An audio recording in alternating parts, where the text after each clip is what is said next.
प्रफुल्ल पटेल ने आज एक ऐसी बात कही एनसीपी के नेता ने जिससे एक नए सिरे से विवाद छिड़ गया।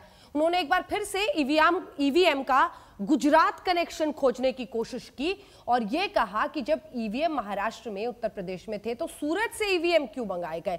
ये उन आरोपों के बीच में है जो ईवीएम खराबी की और साजिश की लगाई जा रही है सरकार पर, चुनाव आयोग पर। आइए अब सीधे चलते हैं तमाम खास मेहमानों के पास। और संबित पात्रा जी, अब आप जवाब दीजिए। आप ही की पार्टी की उम्मीदवार कह रही हैं कि ये कहना सही नहीं है, ये कहना सही नहीं है कि विपक्ष बहाना बना रहा है, ईवीएम खराब है। प्रफुल्ल पटेल इस बीच कहते हैं कि सूरत से ईवीएम क्यों लाए गए। मैं बड़े ध्यान से मृगांका जी को सुन रहा था। ब्रेक के कारण से उन्होंने पूरे विषय को स्पष्टता के साथ यहाँ वो रख नहीं पाई, शायद इसके बाद वो जरूर बोलेंगी। मगर मैं इतना बता दूं, जहाँ श्रीकांत शर्मा जी के बयान के ऊपर आपने प्रश्न पूछा था, बिल्कुल सही कह रहे थे श्रीकांत शर्मा जी।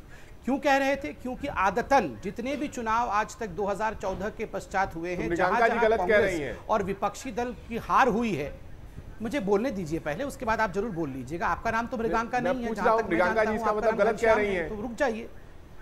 जिस दिन आप मृगांका कहलाएंगे आप प्लीज बात कर लेंगे बीच में। अभी मेरे को पूछा गया है सवाल, मुझे बोलने दीजिए। जी श्रीकांत, देखिए मृगांका जी बिल्कुल सही कह रही थी। जहां तक श्रीकांत शर्मा जी ने कहा, उन्होंने क्या कहा, आदतन जिस प्रकार विपक्षी दल हमेशा ही अपने हार के पश्चात अपनी खींच को ईवीएम मशीन के ऊपर और इलेक्शन कमीशन के ऊपर निकालते हैं, ये बहुत चिंता का विषय है। कोई आज पहली बार नहीं हो रहा है। हर चुनाव, आप याद करिए, ऐसा कोई चुनाव नहीं गया है। अच्छा, ऐसा कौन सा चुनाव है जिसमें 300 ईवीएम खराब हुए हो और आपके किसी भी नेता ने एक ट्वीट भी नहीं किया हो? आप तो ऐसे कह रहे हैं जैसे ये हम लोग ये बात किसी भी दिन ये बहस की जा सकती है। आप तो चुनाव लड़ भी नहीं रहे हैं, कहा गया उसके बारे में बात है। कभी आप बंगाल पहुंच जाते हैं, कहते हैं हर चुनाव में यही बात चलती है। अगर हर चुनाव में यही बात चलती है तो आज क्यों खराब है? चलिए अब मैं आपको जवाब देता हूं। मैं आपको संबित जी, आप कवर फायरिंग मत कीजिए। नहीं, मुझे एक बार फिर से मृगांका जी से एक सवाल पूछने दीजिए सर, क्योंकि वो एकदम स्पष्ट और साफ कह रही है। मृगांका जी एक बार फिर से, ये साजिश की थ्योरी गलत है ना, तो उतनी ही गलत ये बात भी है कि विपक्ष बहाना बना रहा है। आप भी कह रहे हैं कि लोगों को परेशानी हुई है, ईवीएम खराब है।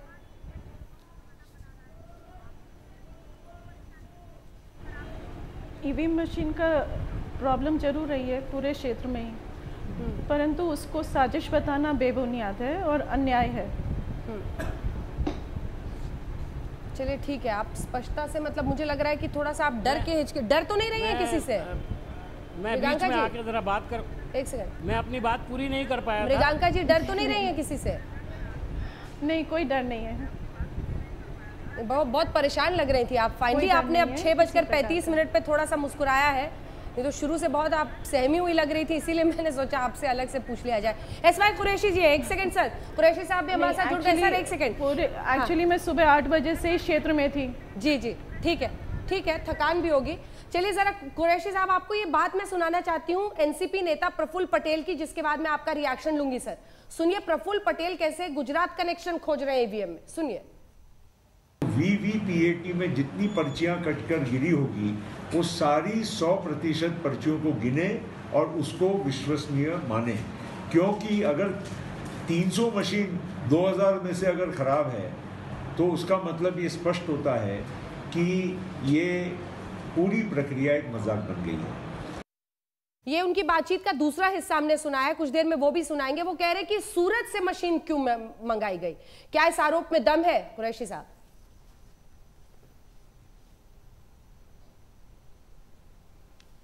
देखिए, मशीनें अभी वीवीपैट के हमारे पास इलेक्शन कमीशन के पास जो है कोई सवा लाख के करीब है, और जब मशीनें कम होती हैं वो एक स्टेट से दूसरी स्टेट में नॉर्मल रूटीनली ही भेजी जाती हैं।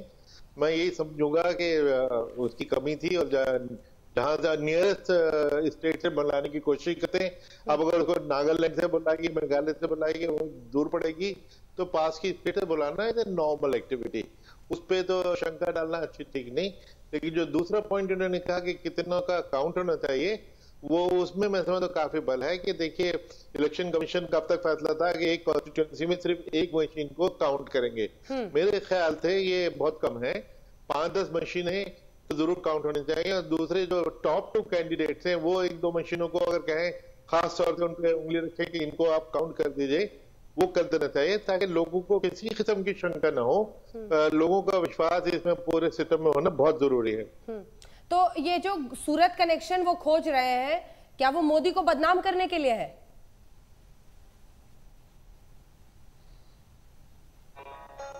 वो क्यों कर रहे हैं किस वजह से वो तो नहीं को पता होगा, लेकिन ये मैं बताना चाहूंगा कि नियरेस्ट क्लोजेस्ट स्टेट से ही ईवीएम ट्रांसफर की जाती है ताकि ज्यादा लंबा ट्रांसपोर्ट और खर्चा ना हो। ये एक रूटीन चीज है। ठीक है, चलिए इस आड़ में कि मशीनें खराब हुई मीम अफजल साहब, आप लोगों को बहाना मिल गया मोदी को टारगेट करने के लिए, सही हूं मैं? जी देखिए, मैंने एक बड़ा अहम सवाल पूछा था, उसको मैं पूरा नहीं कर पाया अपनी बात को। मुझे आप बताइए अंजना जी, जहाँ तकलीफ थी वहाँ से शिकायत हुई। जिनको तकलीफ नहीं होती, जो खुशी में होते हैं या जिनको कोई ज़्यादा शिकायत नहीं होती, हाँ। वहाँ के लोगों ने कोई शिकायत नहीं की। मैं पूछना चाहता हूँ कि बीजेपी की जो यहाँ पर कैंडिडेट बैठी हुई हैं, अगर ये मानती हैं कि सुबह से मशीनें ख़राब थी, अब वो चाहे मुस्लिम इलाके में हो, दलित में हो, लेकिन उनका ये मानना है कि सभी जगह पर मशीनें ख़राब थी, तो इन्होंने कंप्लेंट क्यों नहीं की? इसका मतलब ये है कि ज़्यादातर जिन इलाकों में मशीनें ख़राब हो रही थी उस पर इन्हें शायद कोई ज़्यादा एतराज़ नहीं था, और जिनको एतराज़ था उन्होंने कंप्लेंट कर दी। और कंप्लेंट के अंदर भी 155 मशीनों की कंप्लेंट 10:30 बजे की है। बिल्कुल गलत। आप मुझे बताइए कि ये जो साजिश की बात हो रही है, मैं कुछ नहीं कह रहा हूँ साजिश वाजिश, मैं बिल्कुल नहीं कह रहा हूँ साजिश वाजिश। दूसरी अहम बात, जी, मैं अभी जो गावड़े जी कह रहे थे कि इसमें जो देखा गया, उन्होंने एक जुमला कहा, सुन लीजिए पहले गावड़े जी को मैं कहना चाह रहा हूँ, अगर मीम साहब ने बोल दिया हो तो मैं बोल सकता हूँ। मैं अपनी बात गावड़े जी से पूछना चाहता हूँ। उन्होंने अभी कहा कि ईवीएम के ताल्लुक से कोई साजिश नहीं है, मैं उनकी बात मानता हूँ, लेकिन वो इतना और बता दें कि उन्होंने ये कबूल किया है मगर मैं जवाब देता हूं, की वजह से माध्यम से कोई कमी रह गई है। जी, मैंने आपको जहां तक टेक्निकल अगर प्रॉब्लम इतनी जबरदस्त है और आप क्वालिटी, तो इसमें साजिश नहीं है, तो इसमें कोई बड़ा घपला जरूर है। ठीक है, सुबह ही एक टीम भारतीय जनता पार्टी की लखनऊ के इलेक्शन कमीशन गई थी, शाम को भी election commission Bharatiya Janata party की टीम कंप्लेन करने लिख के दिया क्या? तो 3 बार कंप्लेंट भारतीय जनता पार्टी की तरफ से हुआ है। मूल उद्देश्य है भारतीय जनता पार्टी कंप्लेंट षड्यंत्र का नहीं कर रही है, क्या लिख कर दिया उन्होंने? घनश्याम जी कह रहे ट्वीट क्यों नहीं किया? कंप्लेंट कर रहे हैं, जो कि करना चाहिए। घनश्याम जी कह रहे ट्वीट क्यों नहीं किया? अगर आप आखिरी स्टेशन गई थे तो श्रीकांत शर्मा जी गलत बयान क्यों दे रहे हैं? एक मंत्री आपके राज्य के प्रमुख मंत्री मीडिया में आगे गलत बयान दे रहे हैं। जब आपकी डेलीगेशन गई थी, जब आप लोग सुबह से कंप्लेन कर रहे हैं के खिलाफ, तो आपके मंत्री क्यों गलत बयान दे रहे हैं? आप डर गए। एक सेकंड आ रही हूँ गावड़े साहब, रुक जाइए, संबित जी को जवाब देने आप अगर बोलिएगा कि आप अगर टेक्निकल खराबी नहीं बोल के बोलेंगे इलेक्शन कमीशन बिक गया है, तो हम तो बोलेंगे ही आप हार रहे हैं। दूसरी बात, ईवीएम मशीन को गर्मी लगी या नहीं लगी है तो इलेक्शन कमीशन बताएगा, मगर यहाँ वैसे ये पहली बार है, ये आप लोगों ने एक नया जुमला बनाया है। मानसरोवर ये उतना ही बड़ा जुमला है जितना सबका साथ सबका विकास जुमला था। अरे जो जिन्होंने ईवीएम बनाया है वो अंजना जी मैं उनसे पूछ रहा हूं इलेक्शन नहीं, अगर ये साजिश नहीं है तो हमको लग रहा है कि उसकी क्वालिटी के ऊपर पर्सन नहीं है, क्वालिटी कमजोर हो सकती है, मगर अभी मुझे मालूम पड़ा है कि राहुल जी भी नहीं है। मैं बताता हूँ इसका साजिश। अरे गावड़े साहब रुकिए सर, मैं बोलूंगी तब बोलना आप। रुको गावड़े साहब रुकिए, गावड़े साहब है राहुल गांधी के बारे में। साहब रुकिए, डॉक्टर संबित पात्रा देखिए, एक चुनाव क्षेत्र में कम से कम 390 या 400 तक बूथ होते हैं। हर एक बूथ पर कम से कम 10-15 कर्मचारी रहते हैं। अगर साजिश करनी है तो इसमें 4 से 5 हजार सरकारी कर्मचारियों को शामिल करके लेना चाहिए था, और 4-5 हजार लोगों को एक चुनाव क्षेत्र में अगर शामिल किया तो ही ये साजिश करना पॉसिबल है। उसके अलावा उधर पुलिस, होमगार्ड, ऐसी भी सारी यंत्रणाएं सतर्क रहती है।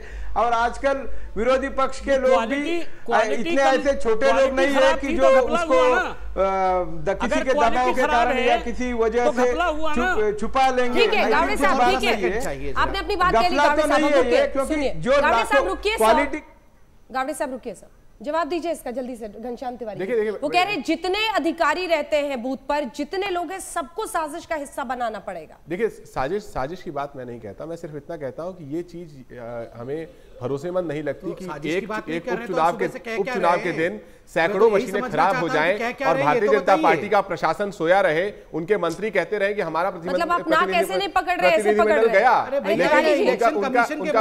मंत्री कह रहे हैं कि सब ठीक ठाक है, उनकी पुलिस अत्याचार कर रही है, लाठीचार्ज कर रही है, लेकिन सब ठीक ठाक है। वही पार्टी कर सकती है जो जनता से डर गई है। समझ जी आपको मानना पड़ेगा कि आज आपकी पार्टी जनता से डरी हुई है, आप ये नहीं चाहते कि जनता केंद्र पर जाए और आपके खिलाफ वोट डाले, और जो पार्टी जनता से डर जाती है 1.5 से पौने 2 लाख वोट मुतासिर हुआ है। आपकी मरी हुई व्यवस्था का सेकंड सर, एक सवाल है सिर्फ किराना में, अभी नूरपुर की बात नहीं कर रहा हूं मैं। नाक पकड़ रहे या नहीं, ऐसे या ऐसे पकड़ रहे, साजिश है या नहीं है, एक स्टैंड तो लीजिए सर। नाक पकड़े कैसे? उत्तर प्रदेश में जो आज हुआ है उससे नाक कट गई है लोकतंत्र की।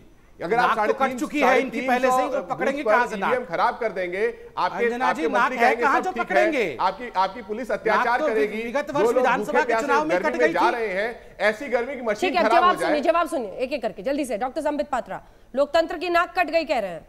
देखिए पहली नाक सर कर्नाटक में लेकिन ठीक चल रही है मशीनें, समझ नहीं आ रहा सर ये गर्मी वाला। अरे डॉक्टर पात्रा, ये गर्मी वाला मामला समझ नहीं आ रहा। मैं आपको एक बात समझाता हूं, कोई बात नहीं, वो इलेक्शन कमीशन इसका उत्तर देगा। Bharatiya Janata party election commission का स्पोक्स पर्सन नहीं है। दूसरी बात, कल ही ऑपोजिशन पार्टी के लोग बोल रहे थे मोदी जी डर गए हैं, बागपत में जाके भाषण कर रहे हैं, आज बोल रहे हैं साजिश कर दिया है। अगर साजिश कर दिया था तो भाषण क्यों कर रहे थे, फिर डर क्यों गए थे? और मैं एक आपत्ति दर्ज करना चाहूंगा,